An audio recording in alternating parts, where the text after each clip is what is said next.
저는 오늘 선거제도 개편 문제 그리고 이와 관련한 정치적 현안에 대해서 저의 소견을 밝히려고 이 자리에 섰습니다. 얼마 전부터 거대 양당 사이에 준연동형 비례대표제를 병립형으로 회귀하기로 합의했다는 보도가 나오더니 11월 30일에는 민주당 의원총회에서 대통령 선거와 당대표 선거 공약인 위성정당 방지법의 당론 채택이 무산되었습니다. 이재명 대표는 며칠 전 선거와 관련해서 멋지게 지면 무슨 소용이 있겠느냐 이렇게 발언하면서 연동형 비례대표제 유지 등 정치개혁 약속의 파기를 시사했습니다. 여야가 합의하여 연동형을 병립형으로 회귀시키고 권역별 비례대표제를 도입하면 이는 거대 양당의 적대적 공생관계를 공고화하고 정치적 대결 구조를 심화시키는 커다란 후퇴입니다. 우리 정치는 김영삼, 김대중 정권 이후로 갈등과 대립의 정치, 싸움의 정치로 점철되고 있습니다. 거대 야당은 압도적 다수 의석을 무기로 탄핵을 마구 자행하며 대통령이 거부권을 행사할 것이 명백한 법안을 의도적으로 통과시켜 국정을 혼란시키고 있습니다. 대통령과 여당은 야당과 대화를 거부하면서 이념 논쟁을 앞세워 보수 세력 결집에 급급해 있습니다. 이런 정치 현실에서는 여야를 막론하고 진영 정치와 패권 정치가 기승을 부릴 수밖에 없습니다. 우리는 지금 엄혹한 국제적 대결 구도 속에서 허우적거리고 있습니다. 미중 패권 경쟁 속에 세계의 진영 대결이 가속화되고 반도체 등 신기술 산업에 대한 공급망 재편, 우크라이나와 이스라엘 등 전쟁의 확산, 기후변화, 그리고 이탈리아, 네덜란드 등에서 일어나서 확산되고 있는 극우 포퓰리즘 등 세계는 갖가지 위험이 도사리고 있습니다. 많은 전문가들이 내년을 지옥의 해라고 암울하게 전망하고 있을 정도입니다. 이런 어두운 환경을 극복하고 지속적인 발전을 위해 국력을 모아야 할 이때 우리나라는 정치적 극한 대립으로 국정이 표류하고 있습니다. 정치적 안정을 위해서는 다당제를 통한 연합정치 속에서 합의제 민주주의를 이룩하는 것이 최선의 과제입니다. 제가 2018년 12월에 열흘간 단식을 한 것은 바로 다당제 정치개혁의 기초를 깔기 위한 것이었고 연동형 비례대표제는 이를 위해 초석을 다지는 과정이었습니다. 다행히 민주당의 많은 의원들이 연동형 비례대표제 유지를 요구하고 이를 위해 위성정당 방지법을 발의했습니다.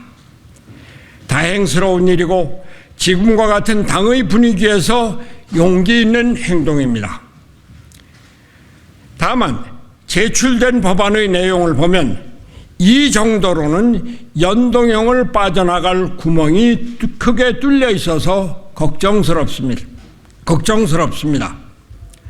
우선 이탄희 의원이 대표 발의한 정치자금법 일부 개정안에서 제시하는 정당 보조금에 대한 일부 페널티는 연동형 비례대표제 유지에 아무런 효력이 없어 보입니다.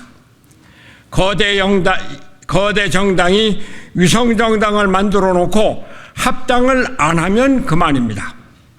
지금도 제명당한 의원들이 당 밖에 있어도 당의 지시대로 움직이는 것만 봐도 합당은 대결 정치의 필요 조건이 아닙니다. 김상희 의원이 대표 발의하고 75명 의원 명의로 공동 제출한 공직선거법 일부 개정안 또한 문제가 있어 보입니다.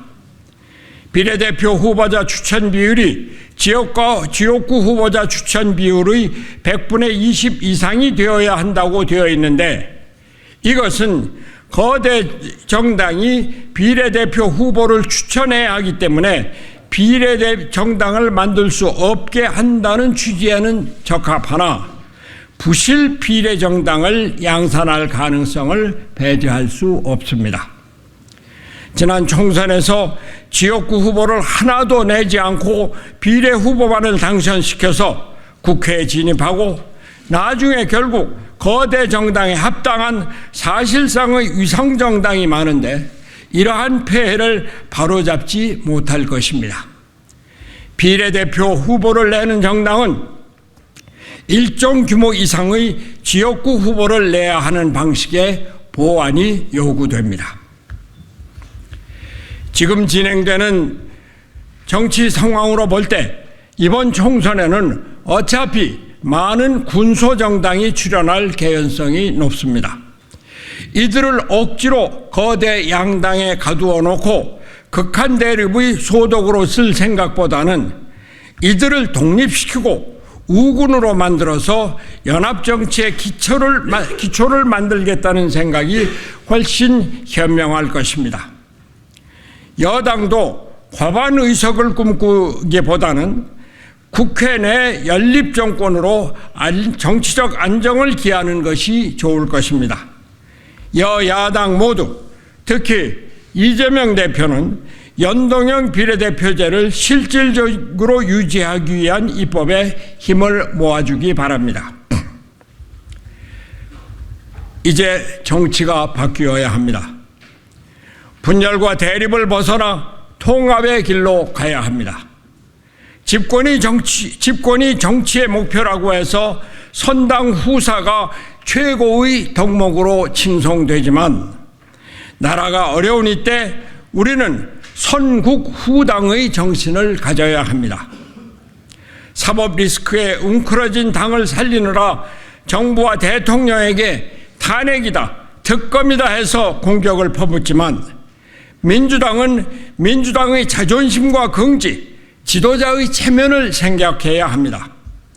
당 전체가 사법 리스크의 올가미에 엮여 있는 데 대해서 책임의식을 가져야 합니다.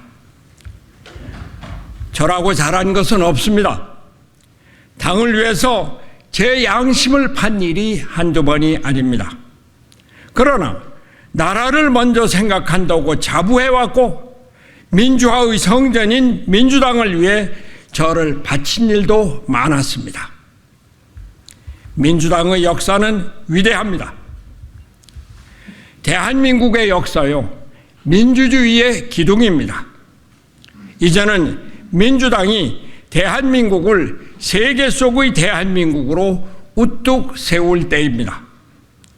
민주당의 국회의원들은 진정한 민주당에 대한 자부심을 갖고 민주당을 똑바로 세워주십시오. 나라를 먼저 하고 나라를 먼저 생각하고 나라를 위한 결단에 나서 주십시오. 대통령과 여당에 한 말씀 드리겠습니다. 나를 비롯해서 많은 사람들이 대통령께서 나라를 잘 다스려 주시기를 바랐고 그렇게 기대했습니다.